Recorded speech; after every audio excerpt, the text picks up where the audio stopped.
साहबे दवामे जिंदगी मौत जिस दिन आ गई दुनिया की हालत क्या हुई रूह तुमसे उड़ गई है मुर्दा की हालत क्या हुई।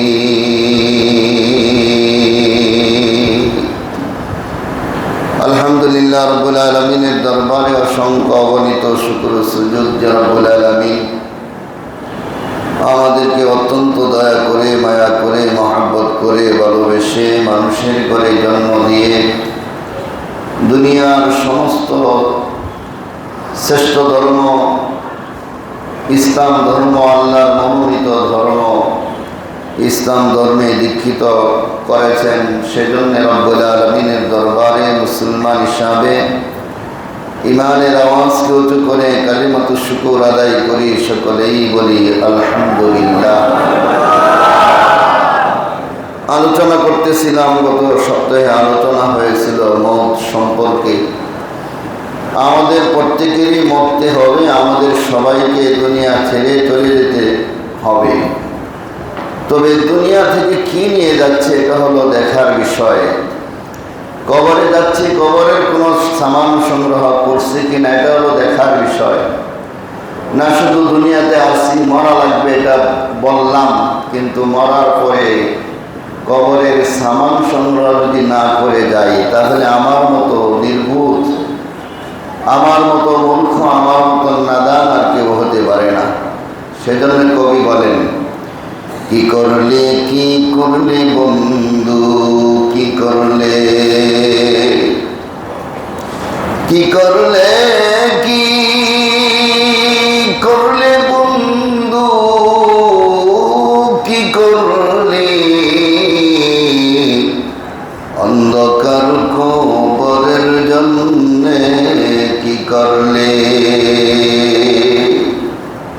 কবর দেশের যাত্রী তুমি, কবর তোমার ঠিকানা,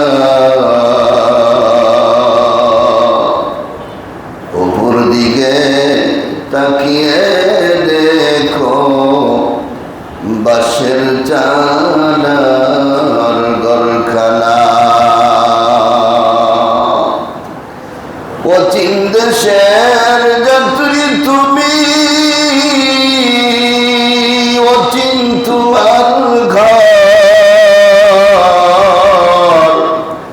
এ দুনিয়ার আপন যারা সবাই হবে পর, এ দুনিয়ার আপন যারা সবাই হবে বন্ধু নাই রে বান্ধব নাই রে, নাই রে কে গো আপন নাই, অন্ধকার কবরে বাইরে আল্লাহ সারা উপায় নাই।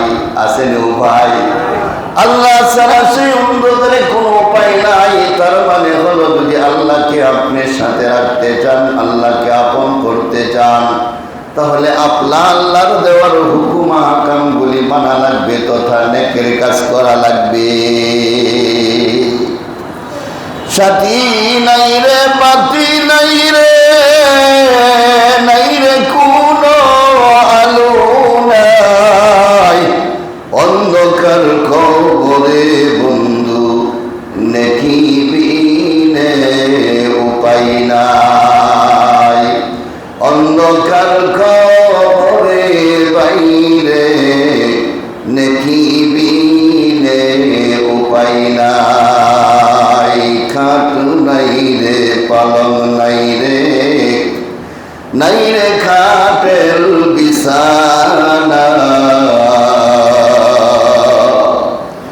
খাট নাই রে পালং নাই রে খাটের বিছানা,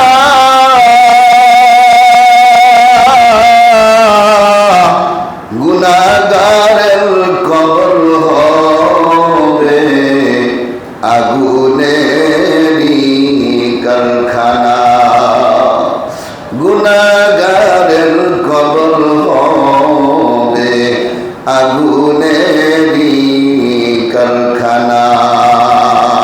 তুষক নাই রে জালিম নাই রে কোনো সামানা, বেনমাজির কবর হবে আগুনেরই কারখানা, বেনমাজির কবর হবে আগুনেরই কারখানা।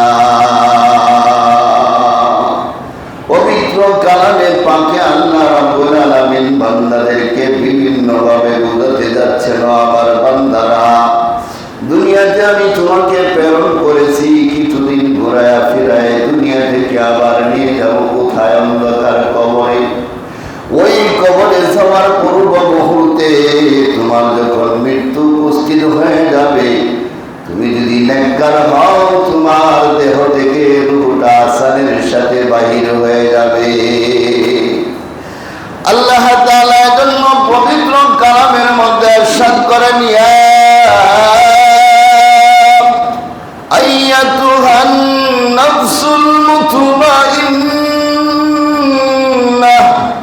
ইরজিই ইলা রাব্বিকি রাদিয়াতান মারদিয়া ফাদখুলি ফি ইবাদি ওয়াদখুলি জান্নাতি। আল্লাহর নবী রাসূল আকরাম সাল্লাল্লাহু তাআলা আলাইহি ওয়াসাল্লাম সাহাবাদেরকে নিয়ে বলেন, ও সাহাবারা, এই আয়াতটা কেন নাযিল হয়েছে জানোনি? সাহাবারা জিজ্ঞেস করলেন, ইয়া রাসূলুল্লাহ, ইয়া হাবিবাল্লাহ, কোন পরিপ্রেক্ষিতে আয়াতটা নাযিল হয়? আল্লাহর নবী রাসূল আকরাম সাল্লাল্লাহু তাআলা আলাইহি ওয়াসাল্লাম বলেন, মানুষের মৃত্যু যখন কাছাকাছি চলে আসে, একেবারে গড়গড়া শুরু হয়ে যায়। বান্দা যদি দুনিয়ার মধ্যে নেক কাজ করে থাকে, ভালো কাজ করে থাকে, পুণ্যের কাজ করে থাকে, সবের কাজ করে থাকে, ভালো যদি আমলদার হয়, তার নফসরা যদি নফসে মুতমাইন্না হয়, কি নফস? নফসে মুতমাইন্না হয়। কয় মানুষের মূলত নফস হলো একটা, এই নফসটাকে তিনটা ভাগ করেছে। কয়টা ভাগ? তিনটা ভাগ করেছে। একটা ভাগ হলো নফসে মুতমাইন্না, আরেকটা নফস হলো নফসে আম্মারা, আরেকটা নফস হচ্ছে নফসে লাওয়ামা। কয়টা বললাম? তিনটা নফস। তিনটা নফসের তিন ধরনের কাজ। কয় তিন ধরনের কাজ? কার কি কাজ? আল্লাহ তাআলা এখানে যে আয়াত আমি আপনাদের সামনে তেলাওয়াত করেছি, এখানে নফসে মুতমাইন্না উল্লেখ করেছে। কি নফস? নফসে মুতমাইন্না। কয় নফসে মুতমাইন্না কারে কয়? কয় নফসে মুতমাইন্নার কাজ হলো এই নফসটা ঊর্ধ্ব জগতের দিকে ধাবিত হয়, মানে আখিরাতের দিকে ধাবিত হয়, আল্লাহর ইবাদত বন্দেগীতে তার আনন্দ হয়। কি হয়? নফসে মুতমাইন্না যে উপার্জন করতে পেরেছে, হাসিল করতে পেরেছে, ওই ব্যক্তি যখন নেকের কাজ করে তার কাছে বড় ভালো লাগে। নামাজ পড়লে মনের মধ্যে তৃপ্তি হয়, কালামে পাকের তেলাওয়াতের মধ্যে তৃপ্তি লাগে, ভালো লাগে, নেকের কাজ করলে তার ভালো লাগে। এই শরীয়তের যত হুকুম আহকাম আছে, বান্দা যখন এই কাজটা করে ভালো লাগে, বান্দা যখন গুনার কাজ করে বান্দার কাছে খারাপ লাগে। নেকের কাজ ছেড়ে দিলে এই কষ্টটা বোধ হয়, গুনার কাজ করলে সে সাথে সাথে তওবা করার জন্য পাগল হয়। অর্থাৎ অর্থাৎ গুনার কাছ থেকে বেঁচে থাকে, নেকের কাজ করে, নেকের কাজ ছাড়ে না, গুনার কাজ করে না, তার নাম হলো মুতমাইন্না। বুঝেননি? এক কথায় হলো নেকের কাজ ছাড়ে না, গুনার কাজ করে না, তার নাম হলো মুতমাইন্না। তার নাম কি? এই নফসের নাম হলো মুতমাইন্না। এই মুতমাইন্না নফসের কাজ হলো ভালো কাজ করাবে, গুনার কাজ থেকে বিরত রাখবে। আল্লাহ তাআলা বলেন এই নফসে মুতমাইন্না যে উপার্জন করতে পারবে, হাসিল করতে পারবে, আল্লাহ তাআলা বলেন মৃত্যুর সময় ফেরেশতারা যখন ডাক দিবে, ইয়া আইয়াতুহান নাফসুল মুতমাইন্না, হে প্রশস্ত আত্মা, তুমি তোমার প্রতিপালকের নিকট এভাবে ফিরে চলো যে তোমার প্রতি তিনি সন্তুষ্ট। কে সন্তুষ্ট? আল্লাহ পাক সন্তুষ্ট। ফেরেশতারা ডাক দিয়া বলবে, ইয়া নাফসে মুতমাইন্না, ইয়া আইয়াতুহান নাফসুল মুতমাইন্না, হে প্রশস্ত আত্মা, ইরজিই, ফিরে আসো, ইলা রাব্বিকি রাদিয়াতান মারদিয়া, এমন অবস্থায় ফিরে আসো তোমার রব তোমার প্রতি সন্তুষ্ট, রাজি। কোন দিকে ফিরে আসো? তোমার রবের দিকে ফিরে আসো। যেই রব তোমার দিকে রাজি আছে, তোমার দিকে খুশি আছে, তোমার পক্ষে আছে, ওই রবের দিকে ফিরে আসো। আর কি করো? ফাদখুলি ফি ইবাদি, আর তুমিও তোমার রবের প্রতি তুমি সন্তুষ্ট।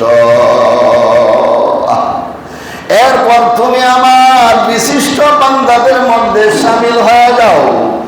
ফাদখুলি ফি ইবাদি, ফাদখুলি, তুমি শামিল হও, আমার নেককার বান্দাদের কাতারে তুমি শামিল হয়ে যাও। নেককার বান্দা কারা? কয় নবী রাসূল যারা, তারা হলো নেককার বান্দা। গাউস কুতুব ওলিউল্লাহ পীর মাশায়েখ যারা, তারা হলো নেককার বান্দা। তাহলে বোঝা গেল যদি বান্দা নেককার হয়, নবী রাসূলদের আত্মার সাথে তার আত্মা বড় শামিল হয়। মানুষ যদি নেককার হয়, আমলদার হয়, তার নফসটাও তার আত্মাটাও ওই গাউস কুতুব ওলিউল্লাহর আত্মার সাথে একত্রিত হয়। আল্লাহ তাআলা বান্দাকে ডাক দিয়া বলে, ফাদখুলি ফি ইবাদি, হে আমার বান্দা, আমার বান্দাদের মধ্যে তুমি শামিল হয়ে যাও। কোন বান্দা? ওই যে এই বান্দার প্রতি আমি সন্তুষ্ট, বান্দাও আমার প্রতি সন্তুষ্ট। আর কি করবা? ওয়াদখুলি জান্নাতি, আর আমার জান্নাতের মধ্যে তুমি প্রবেশ করো। হাসিল করতে হলে কেমন ইমানের দরকার? এই লক্ষ্যে মুতমাইন্না হাসিল করতে হলে বড় কঠিন ইমানের দরকার। একটা ঘটনা বর্ণনা করেছেন যে তারা বলতেছে, একবার আমরা নাসারা বাদশা আমাদের ঈসাই ধর্ম কবুল করার জন্য বাধ্য করেন। এই ঘটনা বর্ণনা করেছেন হাফেজ ইবনে মুনজির, বর্ণনা করেন ফেতান ইবনে আজিম ইবনে আবু হাশেম নিজের ঘটনা বর্ণনা করেছেন। আমরা একবার রুম গ্রেফতার হই, রুমের বাদশার কাছে গ্রেফতার হয়ে যাই। ওখানকার নাসারা বাদশা আমাদেরকে ঈসাই ধর্ম কবুল করার জন্য বাধ্য করে এবং হুমকি দেয়, যদি তোমরা ঈসাই ধর্ম কবুল না করো তোমাদেরকে হত্যা করা হবে। ওই লোকটা বর্ণনা করে সর্বপ্রথম আমাদের চারজনকে নির্দেশ দিলেন, মানুষ যখন দলপতিদেরকে আটক করে আগে দলের নেতাদেরকে ধরে, এরপরে নেতাদেরকে ধরে। কথা বলেন ঠিক?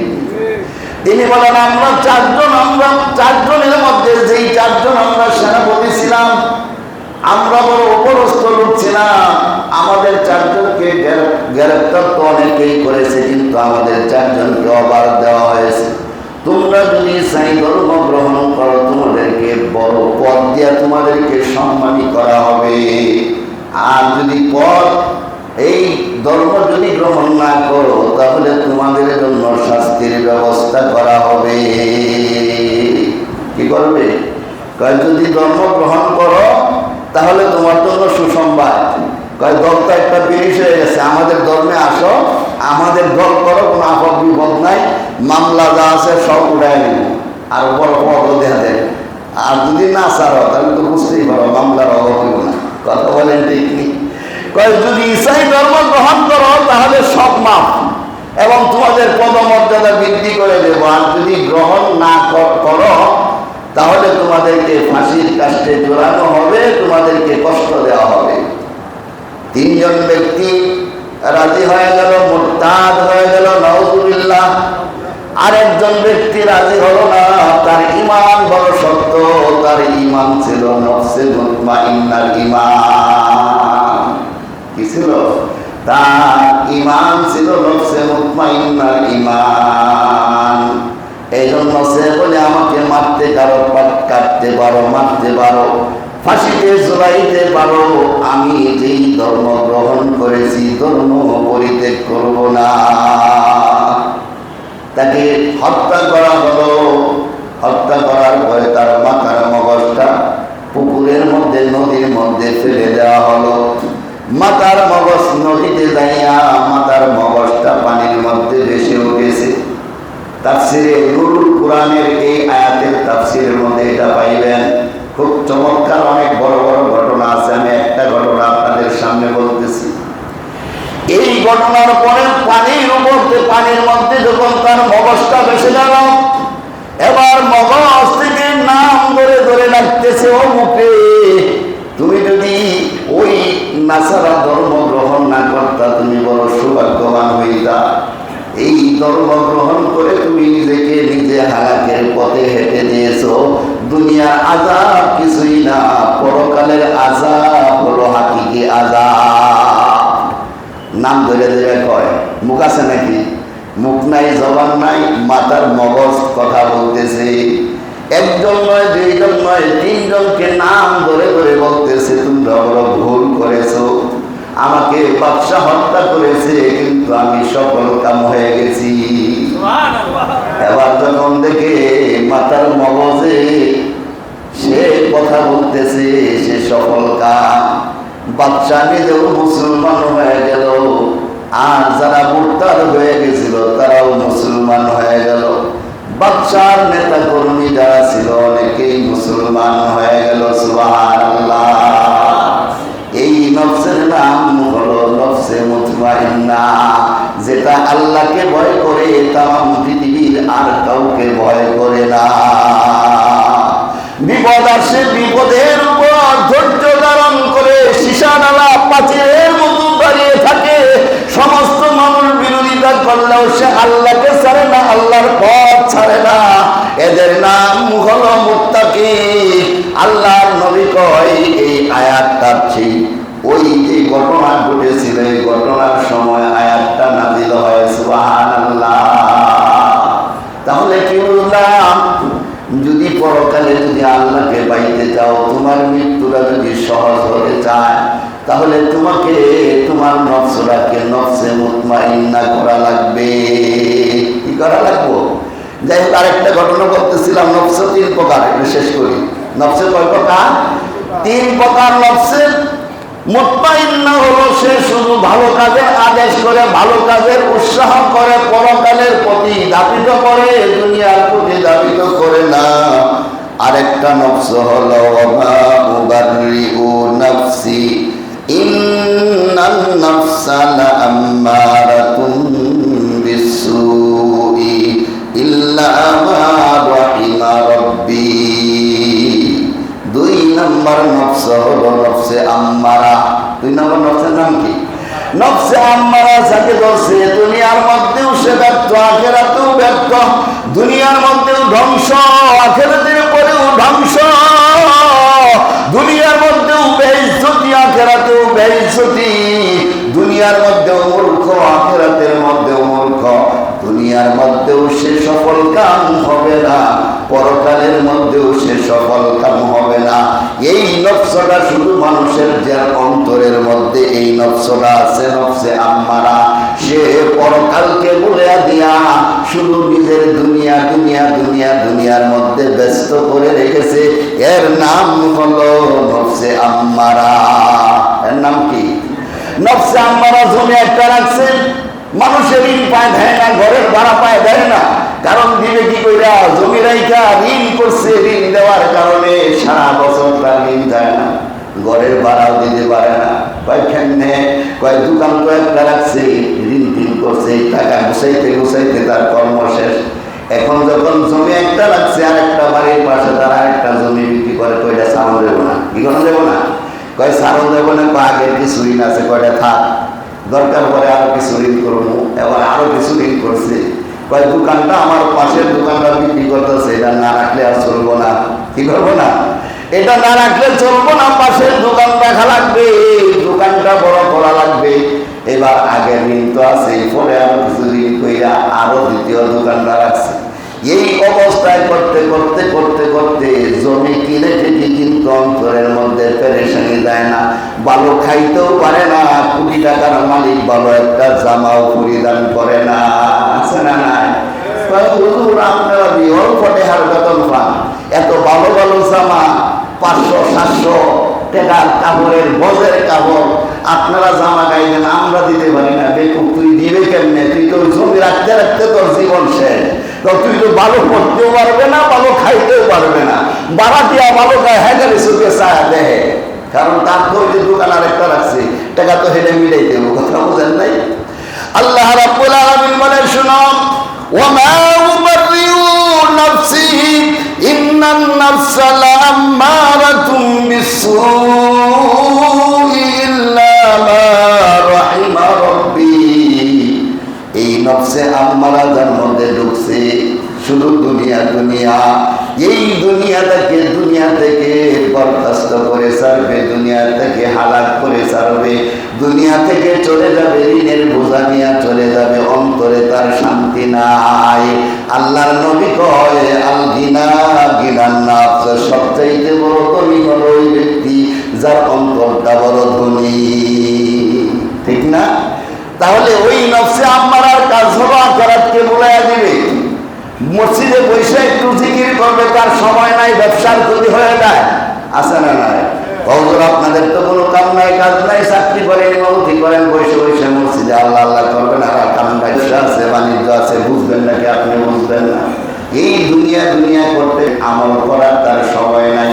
কোরআন শরীফ পড়তে পারে, জীবনে একদিন কোরআন শরীফ হাতে নিয়ে কোরআন শরীফ পড়ে না, একটা তসবিহ তাহলিল জিকির আজকার আল্লাহ পাকের তার সময় হয় না।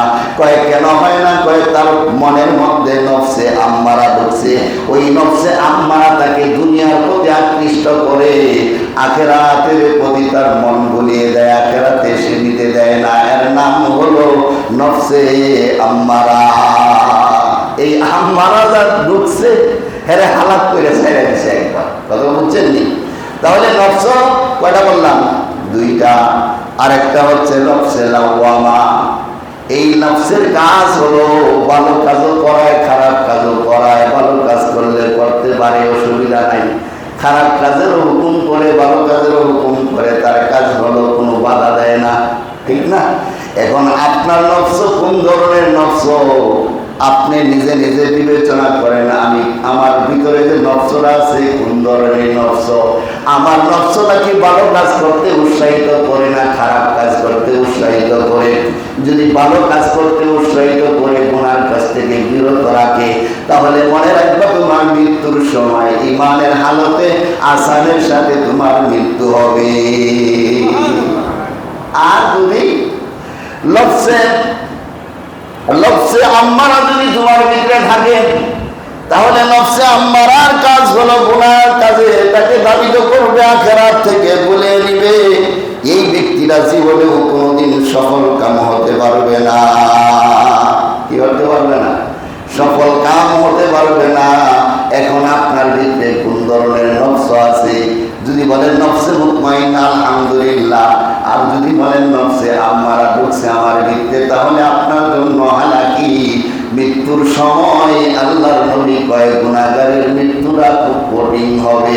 উদাহরণ দিয়া বলে, একটা লাঠির মধ্যে যদি কষ বাজায়া ওই লাঠিটাকে যদি আপনার তুলার মধ্যে ঢুকিয়ে দেওয়া হয়, এখন যদি ওই লাঠিটা আপনি টান দেন, তুলা যত আছে সব এটার মধ্যে পেঁচায়া সব আসতে চাইবে, কিন্তু এই আপনার ওই তুলাগুলি লাঠি ছাড়তে চাইবে না, ঠিক না? ঠিক তদ্রূপভাবে আল্লাহর নবী কয় গুনাহগার ব্যক্তি যখন জানটা কবজ করা হবে, আল্লাহর নবী কয় তার রূহটা শরীরে 360টি রগের রেশার জোড়ার ভিতরে দেয়া পৌঁছে যাবে। হযরত আজরাইল আলাইহিস সালাতু ওয়াস সালাম জোর করে তাকে ভিতর থেকে রূহটা নিয়ে আসবে। আর যদি বান্দা নেককার হয়, আল্লাহর নবী কয়, রাসূল আকরাম সাল্লাল্লাহু তাআলা আলাইহি ওয়াসাল্লাম বলেন, আসানের সাথে তার মৃত্যু হবে।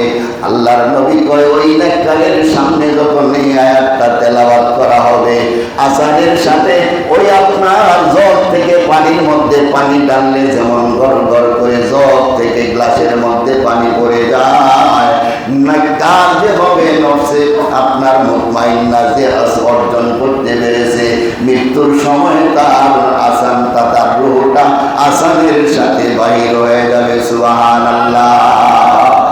বুঝেন তো? এখন নিজে নিজে বুঝেন আপনি নফসটা কোন নফস অর্জন করতে পারছেন।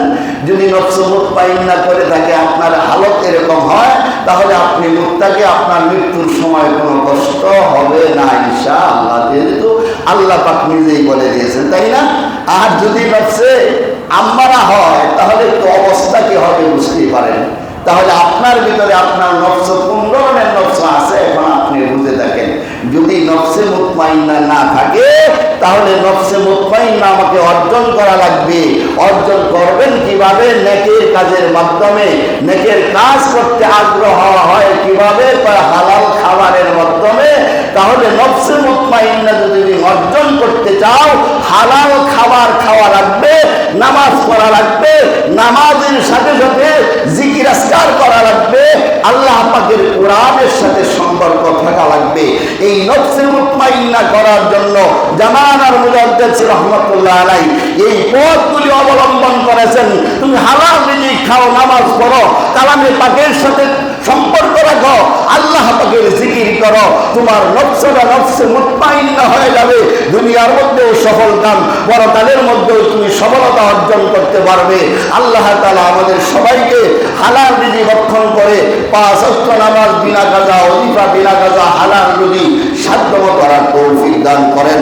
ওয়া আখিরু দাওয়ানা আলহামদুলিল্লাহি রাব্বিল আলামিন। যারা সুন্নাত